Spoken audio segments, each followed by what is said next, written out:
for you. A startup company is using artificial intelligence to design cancer drugs. Joining us from Boston, Niven Narain.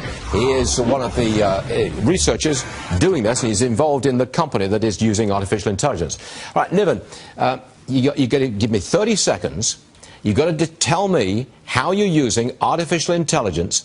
No jargon, please, but you've got to make me understand in 30 seconds what you're doing to design cancer drugs using artificial intelligence. Go. Thanks for having me, Stuart. So essentially what Berg is doing is going back to biology.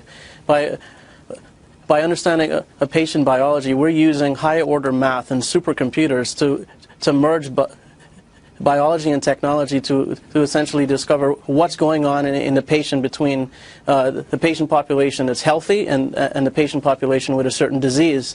And the AI is able to segregate out the genes and proteins that have gone wrong, and that's where Berg develops the drugs on. Now, okay. Now, artificial intelligence.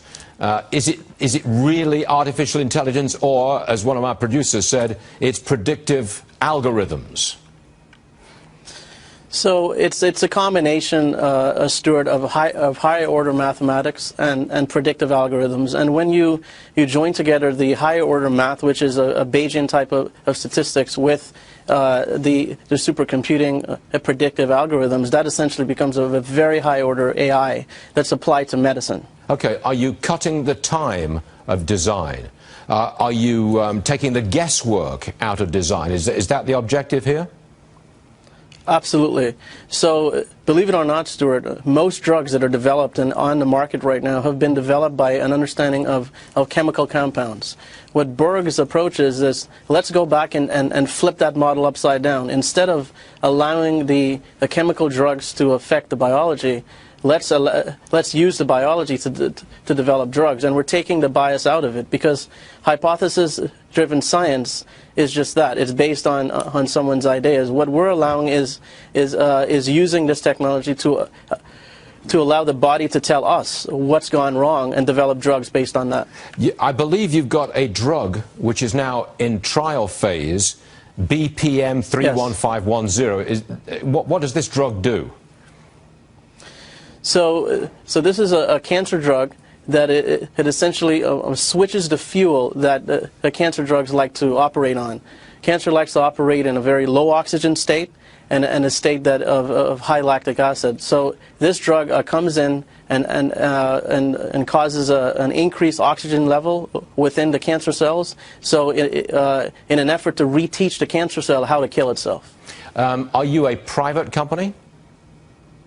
We are a privately held company, yes. Okay, I mean, where do you get your money from? So so Berg is a namesake of Carl Berg, who is a Silicon Valley a visionary in real estate. And I met Carl about 8 years ago, and together with Mitch Gray, we essentially wanted to come up with a different way of looking at healthcare, a different way of developing drugs. On average, it takes 12 to 14 years and $1.7 billion to create a drug. We just thought there has to be a more effective way, a more safe way in developing drugs. So Carl is primarily the backer of all the funds. Are you considering an IPO? I think, Stuart, all options are on the table right now. We're really focused on developing these technologies and driving more of these drugs into clinic, but all options are open right now. Okay, that means IPO is an option. Okay, Niven Narain, Berg, thanks for joining us. Appreciate it. Come and see us again.